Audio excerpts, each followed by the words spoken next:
सांगलीमध्ये आज राष्ट्रवादी शरदचंद्र पवार गटाच्या वतीनं संस्कृती बचाव मोर्चा आहे तो काढला जातोय आणि या मोर्चामध्ये आमदार रोहित पवार सहभागी झाले आहेत। माझ्यासोबत रोहित पवार आहेत। काय सांगाल तर 5 दिवस झालेले आहेत हे वक्तव्य होऊन, कसं बघता या सगळ्या एकूणच वक्तव्याकडे आणि ज्या पद्धतीनं अजूनही दिलगिरी व्यक्त केली? हे बघा, महाराष्ट्र ही जी भूमी आहे ती सुसंस्कृत भूमी आहे। संतांचे विचार, महामानवांचे विचार आपल्या या भूमीमध्ये रुजलेले आहेत, लोकांच्या ध्यानामध्ये आहेत। आजपर्यंत राजकारण जे आपण सर्वांनी बघितलेलं आहे त्याच्यामध्ये कदाचित काही तात्विक वाद असतील, पण खालच्या लेवलला जाऊन अशा प्रकारचं राजकारण कधी आपण बघितलेलं नाही। आणि जे काय पडळकर जयंत पाटील साहेबांबद्दल बोलले ते म्हणजे आपण ऐकू पण शकत नाही। त्या वक्तव्याचा आम्ही सर्वजण निषेध करतो। आम्ही जेव्हा केव्हा भाषण करतो, आम्ही मुद्दे मांडतो, हे सर्वसामान्य लोकांच्या हिताचे मुद्दे मांडतो। आज आम्ही म्हणतोय शेतकरी अडचणीत आहे, युवा अडचणीत आहे, अशा मुद्द्यांवर आम्ही लढत असतो जे खऱ्या अर्थाने लोकांसाठी महत्त्वाचे आहेत। पण हे जे काही नेते आहेत, आता ह्याच्या मागे कोण आहे तर देवेंद्र फडणवीस साहेब आहेत। त्यांनी काय केलं, त्यांच्या आजूबाजूला कुठेतरी बहुजन समाजाचे नेते ठेवलेले आहेत। ते स्वतः सुसंस्कृत बोलतात, कोण? देवेंद्र फडणवीस साहेब। पण बहुजन समाजाचे नेते आसपास जे ठेवलेले आहेत त्यांना मात्र त्या ठिकाणी खालच्या लेवलला जाऊन बोलायला ते सांगतात, असं आमचं ठाम मत आहे।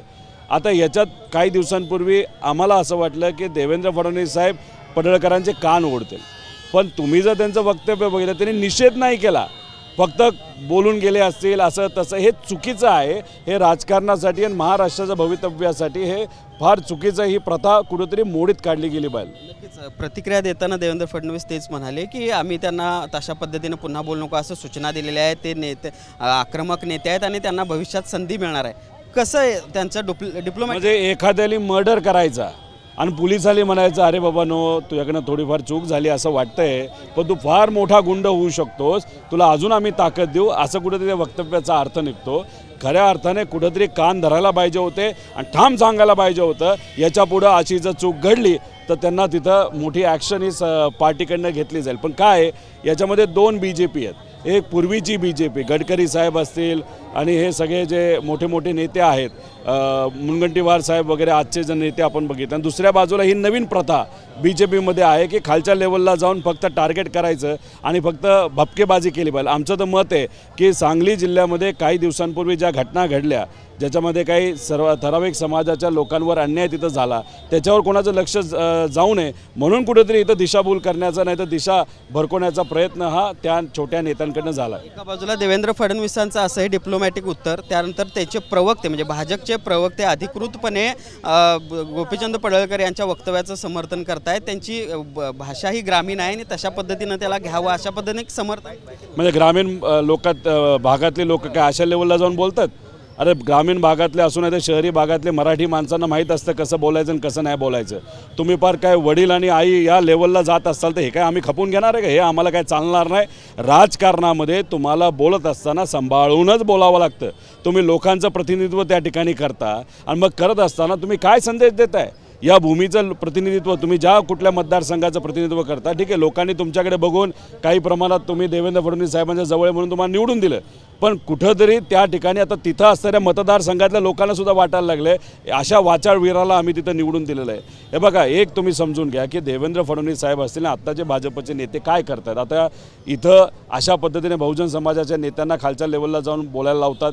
म्हणजे तिथं कुठंतरी त्या नेत्याचं आणि दुर्दैवाने त्या समाजाचं एक कुठेतरी प्रतिमा खराब झाली पाहिजे असं कुठेतरी एक संदेश देण्याचा ते प्रयत्न करतात। आणि दुसऱ्या बाजूला सत्ता तुमचीच आणि सत्ता तुमची असताना तुमच्याच मंत्रिपदातले काही नेते मंत्री त्याच्याबरोबर काही आमदार हे विविध समाजाचं प्रतिनिधित्व तिथं करतात। म्हणजे कॅबिनेटमध्ये चर्चा नाही करणार, पण रस्ता येऊन समाजाचं प्रतिनिधित्व तिथं करून एक कुठेतरी महाराष्ट्राचं सामाजिक जे काही सलोख आहे तो डिस्टर्ब करण्याचा प्रयत्न केला। आजच्या मोर्चाच्या माध्यमातून काय इशारा असणार? आमच्या सगळ्यांचं मत आहे की या महाराष्ट्रामध्ये सुसंस्कृत त्या ठिकाणी राजकारण असावं। जयंत पाटील साहेबांच्या बद्दल जे काय खालच्या लेवलला जाऊन बोललं गेलं त्याचा निषेध आम्ही सर्वजण करतो। त्यासाठी तिथं ज्या व्यक्तीली पडळकरांनी जे काही वक्तव्य केलं आहे जाहीर माफी त्यांनी तिथं मागावी। आणि सगळ्यात महत्त्वाचं देवेंद्र फडणवीस साहेबांनी थातूरमातूर आदेश देण्यापेक्षा डायरेक्ट सरसकट बोललं पाहिजे की अशा प्रकारचं राजकारण खालच्या लेवलचं वक्तव्य कुठल्याही व्यक्तीबद्दल हे आम्ही खपून घेणार नाही। पाहिलं आपण कशा पद्धतीनं रोहित पवार यांनी आपली प्रतिक्रिया आहे ती व्यक्त केलेली आहे. खरं तर आजच्या मोर्चातून महायुतीला असेल किंवा देवेंद्र फडणवीस यांना इशारा देण्याचा प्रयत्न आम्ही करतोय की तुमचे जे वाचाळीवर मंत्री आहेत त्यांना आवर घाला, अशा पद्धतीनं महाराष्ट्राची संस्कृती आम्ही बिघडू देणार नाही, अशी एक प्रतिक्रिया या निमित्तानं रोहित पवार यांनी दिल्याचं बघायला मिळते. जर्नलिस्ट सुनील काटकरचं, भूषण पाटील, TV9 मराठी, सांगली.